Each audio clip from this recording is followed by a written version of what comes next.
दोस्तों, आपको पता है 2004 के बिहार लोकसभा चुनाव में 29 सीटें राजद, कांग्रेस और रामविलास पासवान की पार्टी जीत गई थी और 11 सीटें दोस्तों एनडीए जीती थी।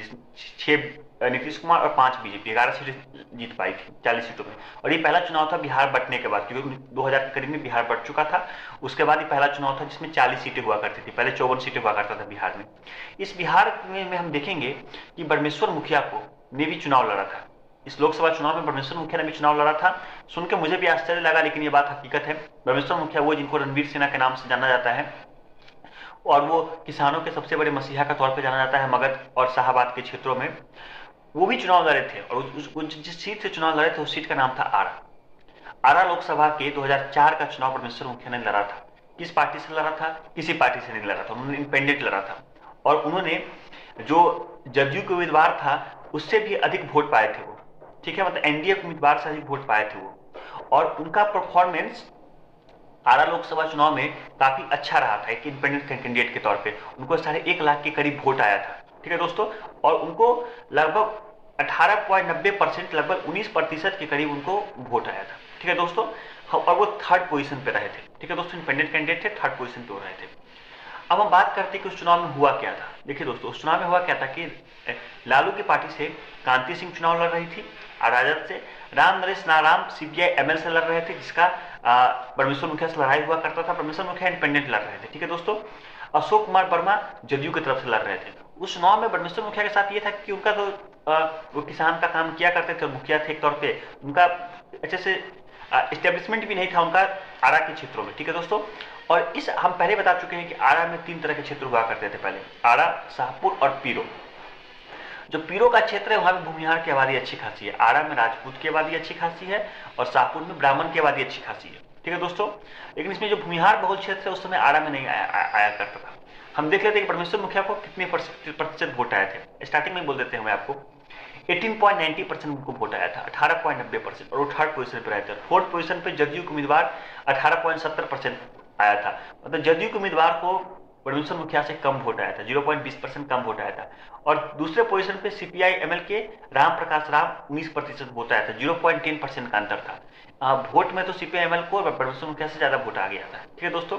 लेकिन परमेश्वर मुखिया ने सीपीआई एमएल के नक्सलिज्म एक्टिविटी को आराम के क्षेत्रों में, अरवल के क्षेत्रों में, पटना के क्षेत्रों में, जहानाबाद के क्षेत्रों में, औरंगाबाद के क्षेत्रों में, रोहतास के क्षेत्रों में, बक्सर, कैमूर, इन सभी के क्षेत्रों में खत्म किया था। और बंदूक का जवाब उन्होंने बंदूक से दिया था, ठीक है दोस्तों। उन्होंने किसान को नक्सलिज्म खत्म करने का एक प्रेरणा भी दिया था, ठीक है दोस्तों। हम देखते हैं। और कांति सिंह जो कि आरजेडी के उम्मीदवार थे, उनको 38% वोट आया था और वे चुनाव जीत गई थी, ठीक है दोस्तों।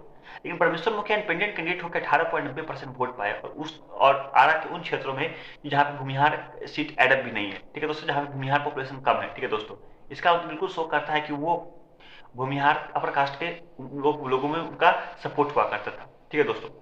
अगर हम परमेश्वर मुखिया की बात करें तो उनको पहले आरा में 6 विधानसभा सीट हुआ करता था, आरा, बरहारा, शाहपुर और संदेश, ठीक है। ये आरा लोकसभा सीट में 4 सीट आया करते थे आरा डिस्ट्रिक्ट से, और मनेर और पालीगंज आया करते थे दोस्तों पटना डिस्ट्रिक्ट से, 6 डिस्ट्रिक्ट। एक बात नोट कीजिए कि मनेर हित बहुल डोमिनेट सीट है, ठीक है दोस्तों।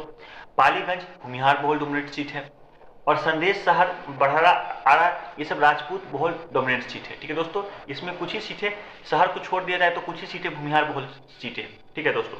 अब हम बात कर लेते हैं। तो परमेश्वर मुखिया को आरा के क्षेत्रों में 14.20% वोट आया था और वो चौथे पोजीशन पे रहे थे। 14.20% वोट आया था आरा विधानसभा में, ठीक है, चौथे पोजीशन पे रहे थे। और सीपीआई एमएल के उम्मीदवार को वोट आया था 17.90%, वो तीसरे पोजीशन पे रहे थे। बरहरा में परमेश्वर मुखिया को 18.80%, तीसरे पोजीशन पर रहे थे और सीपीआई एमएल 11.90%। शहर में 31.30% परमेश्वर मुखिया सेकेंड पोजीशन पर रहे थे, पहले पोजीशन पे आपको सीपीआई एमएल 41.20% रहे थे, ठीक है दोस्तों। संदेश में 25.20% परमेश्वर मुखिया रहे थे और तो 27.90% सीपीआई रहे थे।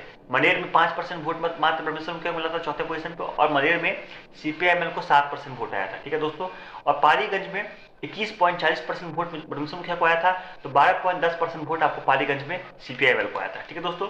तो इस आंकड़ों से हम देख सकते हैं कि आरा में सीपीआई का ज्यादा है, बरहारा में परमेश्वर मुखिया का ज्यादा है, शहर में भी आपको, शहर संदेश में भी आपको सीपीआई का ज्यादा है, मनेर में भी सीपीआई का ज्यादा है, पालीगंज में परमेश्वर मुखिया ज्यादा है। पालीगंज और बड़हरा में परमेश्वर मुखिया को सीपीआई से ज्यादा वोट आया था। ठीक है दोस्तों, संदेश में अच्छी खासी है और संदेश में थोड़ा सा ही अंतर है, आपको 2.70% का ही अंतर है। ठीक है दोस्तों, अब हम बात, और 2.70%, 3.70% का अंतर आपको आरा में है। ठीक है दोस्तों, तो परमेश्वर मुखिया को थर्ड पोजीशन पे आए थे 18.90% वोट, और आपको सीपीआई में 19% वोट के साथ चौथे पोजीशन पे, तीसरे पोजीशन पे आए थे परमेश्वर मुखिया, चौथे पोजीशन पे आए थे।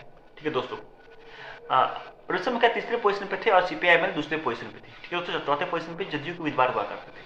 ठीक है दोस्तों, और क्रांति सिंह जो आरजेडी की उम्मीदवार थी वो हर एक सीट पे टॉप पोजीशन पे आ रही थी, बस शहर में उनका पोजीशन थर्ड पे आ गया था, क्योंकि शहर में पहला पोजीशन पे सीपीआई, सेकंड पे परमेश्वर मुखिया, थर्ड पे आपको क्रांति सिंह। और जदयू के उम्मीदवार हर जगह सेकंड पोजीशन पे आ रहे थे, लेकिन शहर और संदेश में उनका पोजीशन चौथा हो गया था। शहर में 4.10% वोट उनको आया, संदेश में 8.10% वोट आया। और इस लोकसभा सीट में क्या हुआ कि 58% लोग ने ही अपना मत का प्रयोग किया। दोस्तों, परमेश्वर मुखिया की हत्या जो करवाई गई उसमें सबसे बड़ा पॉइंट कहा जाता है क्या कि वो एक पॉलिटिकल पार्टी के तौर पे उभरना चाहते थे। वो इंडिपेंडेंट के तौर पे तो 19% के करीब वोट पाके उभर ही चुके थे वो, लेकिन वो पॉलिटिकल पार्टी के तौर पे उभरना चाहते थे। और पॉलिटिकल पार्टी के तौर पे उभरने में हम ये देख रहे हैं कि 18.90% वोट आपको, वो वोट कट रहा है वो आपको एनडीए का कट रहा है, और 18.70% वोट जदयू का आ रहा है। अगर यही वोट माने तो 38% के करीब पहुंच ही जाता है वोट। इसका मतलब तय है कि परमेश्वर मुखिया को बाहर से एनडीए के उम्मीदवार को घाटा होता, एनडीए पार्टी को घाटा होता, क्योंकि आरा बक्सर रोहतास के बोर्ड में अपर कास्ट डोमिनेट सीट है। और परमेश्वर मुखिया को इस तौर पर याद किया जाता है कि उन्होंने नक्सलिज्म को खत्म किया था। जो सरकारें नक्सलिज्म के खिलाफ कुछ नहीं कर पाती थी, कमजोर पाई जाती थी, उनके पास तो मॉडर्न वेपन भी नहीं थे, लेकिन परमेश्वर मुखिया ने नक्सलिज्म को खत्म किया था। इतने बड़े नायक का मौत पीछे अभी तक भी सीबीआई जांच में कुछ पता नहीं चल पाया है। जो उम्मीदवार 19% वोट पाता है, 1.5 लाख के करीब वोट पाता है और इंडिपेंडेंट चुनाव लड़ता है, 2004 का चुनाव जो कि एनडीए और महागठबंधन के बीच में ही माना गया था, उस उम्मीदवार की हत्या हो जाती है 2012 में। परमेश्वर मुखिया की पॉलिटिक्स से किसको घाटा था ये तो सब जान ही रहे हैं। किसने